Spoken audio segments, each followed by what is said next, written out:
Сәлем, құрметті көрермен, Абзал Дәулетов каналына қош келдіңіздер. Менің есімім Абзал. Бүгін сіздерге кезекті автокөлікке толық шолу жасап беретін боламын. Бағасы Nissan L9-дан 10 миллион теңгеге арзан Deepal S09 автокөлігіне толыққанды шолу жасайтын боламыз. Нақты бағасын білгіңіз келсе, осы видеоны соңына дейін қарап, егер автокөлік ұнаса, шолу ұнаса, пікір қалдырып отырыңыздар.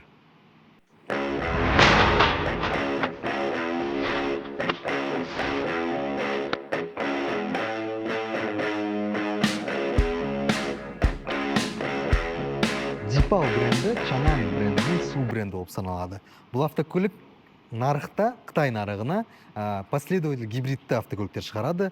Тоқпен де, маймен де жүретін гибридтер жарыққа шығарып жатыр. Бұл жерде не орналасқан? Бұл жерде 1/5 қозғалтқыш орналасқан.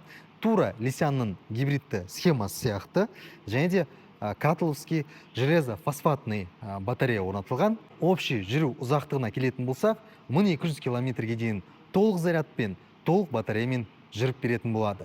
Негізінде Deepal бренді ол Қытай нарығындағы ең үлкен брендтердің бірі деп санауға болады. Қазіргі таңда сатылым бойынша 5-ші орында.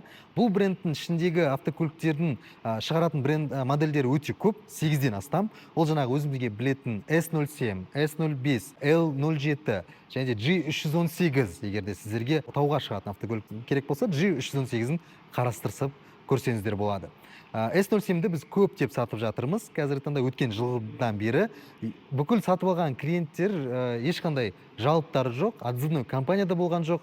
Яғни бұл автокөліктің Қытайдан шыққан кезде толық тексерістен өтіп, толықтай PDI, жаңағы после продажный обслуживание дейміз, соны толықтай өтетін болады. Ал енді автокөліктің ішкі жағын бірге тамашалайық, өйткені бұл жерде артқы екі орындығы нулевой гравитациямен. Автокөлік интерьерін екінші қатардан көрсетуді жөн көрдік. Өйткені бұл жерде екі орындығы да нулевой гравитациямен жабдықталған. Және де Nissanнан қарағанда мына экран ол екінші жатқа арналған. Ол Nissanнан қарағанда үлкен. Бұл жерде Harmony OS операционный системасы. Бұл жерге кез келген приложение, YouTube, кино бар, бүкіл приложениені қойып, жолда келе жатқан кезде өзіңізге керекті қызықты видеоларды көріп отырсаңыздар болады. Тағы да бір фишкасына келетін болсақ, мына жердегі консольдің жылжуы.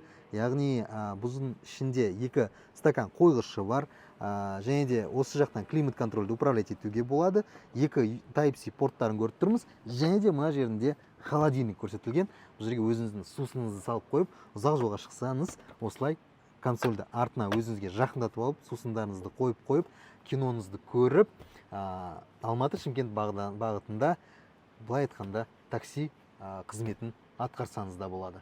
Тағы да баста айтып кететін ерекшелік, бұл жерде артыңғы қатарда және де алдыңғы екі қатарында массаж бар, обдувы бар үш положениеде, және де подогревы үш положениеде бар, және де нулевой гравитацияны орнына қалпына келтіру және де нулевой гравитацияны қосу батырмалары көрсетілген.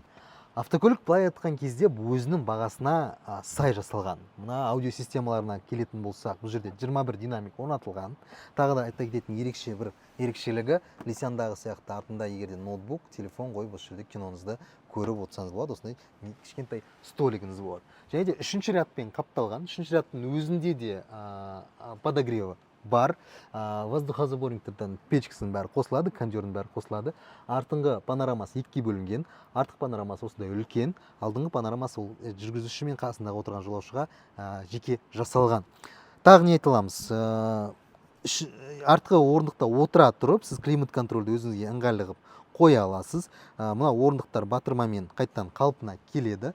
Мысалы ала кетсек, осы нулевой гравитациядан кеткен кезде сіздің алдыңыздағы ортада консоліңіз орнына барады. Мына алдыңғы орындық жүргізуші отыратын, ол қайттан өзінің артына келеді. Және де бір ерекшелігі, мына орындық ортаға қарай және де солға қарай жылжитынын біз байқап тұрмыз.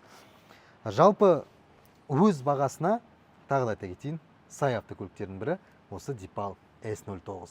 Ал енді жүргізушіге ыңғайлы жерлерін қарастырайық, жүргізуші жағын сіздерге толықтай көрсететін боламыз. Ұнап жатса, лүпіл басып отырыңыздар. Біздің бұл обзорда көрсетіп отқан автокөлігіміз Ультра Плюс жиынтығында. Бұл ең толық жиынтық, бұл жерде төбе жағында лидар көрсетілген. Алдыңғы шатырды ашу жүйесі қолмен жасалады. Nissan L9-да бұл жерде системадағы батырмамен басып, ашып жапсаңыз болады. Жалпы не байқап тұрмыз? Проекция на лобовое, проекцияда толықтай барлығын көрсетеді. Мына жерде ешқандай информация жоқ, қаншамен келе жатқаныңыз туралы, жылдамдық туралы проекция толық көрсететін болады. Системасына келетін болсақ, автопарковкасы бар, 360 камерасы бар, толықтай шеттерінен барлығынан көруге болады. Және де алдыңызда тұрған адамдарды да көрсетеді, соның барлығын байқап тұрады лидар системасы. Бір ерекшелігі бұл автокөлікте лисян сияқты мастер аккаунт, сим карта орнату, онда ештеңе керек емес. Жалпы қазіргі таңда заводтан ағылшын тілінде келеді, өйткені бұл экспортный вариант болғандықтан. Кожа элементтеріне келетін болсақ, өте жақсы былғарыдан жасалған. Мына орта жағы наппа былғарысы, шет жақтары кожа заменитель болып саналады. Тура лисяндағыда екі экранды байқап тұрмыз. Мына жолаушының өзінің отдельный экраны бар, өзінің климат контролмен управлять ете алады, және де өзі басқа видеоларды көре алады. Тағы не айтамыз, рульдің қаптауына келетін болсақ, былғарыдан дипал значогы ұстауға өте ыңғайлы.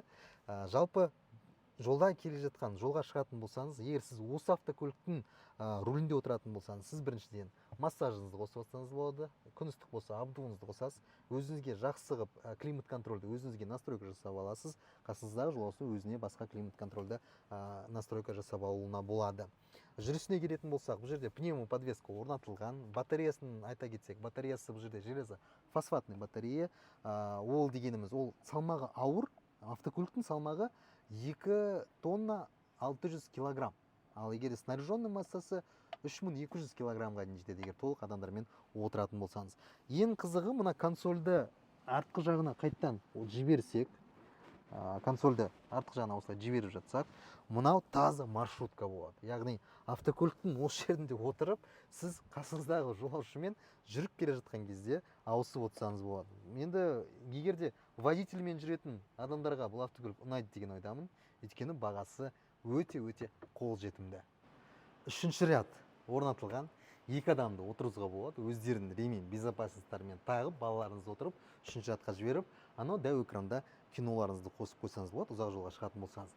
Ал егер де 4 адам болып жолға шығып баратсаңыз, екі атаман кісі бар, үшінші рядты сіз былай бір батырманы баса отырып, үшінші рядты жатқызып қойсаңыз болады. Яғни өздеріңіз көріп отқандай, үшінші ряд былай жатып жатыр.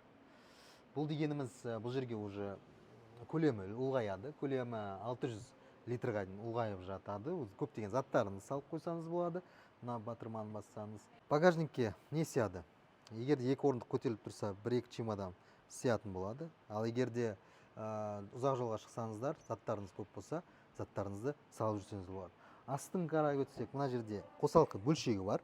Мынау система, жидкое колесо деген система болады. Өздеріңіз білетіндей, Қытай автокөліктерінде, гибридті электрлі автокөліктерде запасной колесо болмайды. Ода тек қана осылай система болады, жидкое колесо системасы. Жолда егер дөңгелегіңіз жарылып қалса, осы системаны аласыз. Осы системаны жидкостың жарылған дөңгелектің ішіне құясыз, сол іш жағынан жамап қалады, және де өзіңіздің жету керек жеріңізге жете аласыз. Мынау алдына тартқышы, бір автокөліктерді буксировать етуге болады, және де немесе осы автокөлікті де жолда буксировать етуге де болады. Жалпы осы артқы багажник аймағына келетін болсақ. Ал енді біз осы автокөліктің техникалық жағы туралы сіздерге айтып беретін боламыз. Бізбен бірге болыңыздар, осы видеоны қарап, лүпіл басып отырыңыздар. Қытайлар сіздерге бұл автокөлікке жоламауын ұсынып тұр, өйткені толықтай қозғалтқышты жауып тастаған төбесінен. Сіздер тек қана мына жерге су құйсаңыздар болады, қалғанның барлығын тапсырыс берсеңіздер болады. Біздің компания арқылы біз сіздерге толық бұл автокөліктің обслуживасын өзіміз жасап беріп отыратын боламыз. Жалпы қысқаша жасалған шынайы обзорымыз осы. Егер де сұрақтарыңыз болса, комментарий жазып отырыңыздар. Дөңгелектеріне келетін болсақ, ультра плюс жиынтықтарында 21-ші размерлі дисктар, Michelin резинасымен, және де бұл жерде L9-дағы сияқты порогтарын көріп отырмыз. Порогтары ыңғайлы, машинаға отырған кезде осылай ашылады. Және де достар, автокөлік сатып алатын кезде толық комплектация болу үшін осы төбесінде лидар системасы тұру керек. Лидар системасы жолда келе жатқан бүкіл алдыңыздан шыққан адамды көрсетеді. Жолда келе жатқан автокөліктерді сізде осы проекция арқылы көрсететін болады. Сіздерге обзор ұнады деген ойдамын. Толықтай автокөлік бойынша қысқашада нұсқада мәліметтер айтып бердік. Біздің каналға тіркеліп отырыңыздар. Бұдан былай көптеген обзорлар болады. Дәл қазір біздің клиентімізге осы автокөлікті біз тапсырыстап жасап беріп жатырмыз. Автокөлікті бар болғаны 2 апта ішінде Алматыға алып келдік. Толықтай сатин пленкасымен қаптап шықтық біздің детейлингті. Бұл да ультра плюс жиынтығы. Бұл жерде Ғазиз ұстазымыз осы автокөлікті өзіне алып жатыр. Егер сіздерге де осындай автокөлік керек болса, қайда хабарласу керек деген білесіздер. Біздің компанияны білсеңіздер болды. Зенит Авто, Назарбаев 250, Алматы қаласы. Каналға тіркеліп отырыңыздар. Бізбен бірге болғандарыңызға мың рахмет. Сіздермен болған мен Абзал Дәулетов. Келесі кездескенше.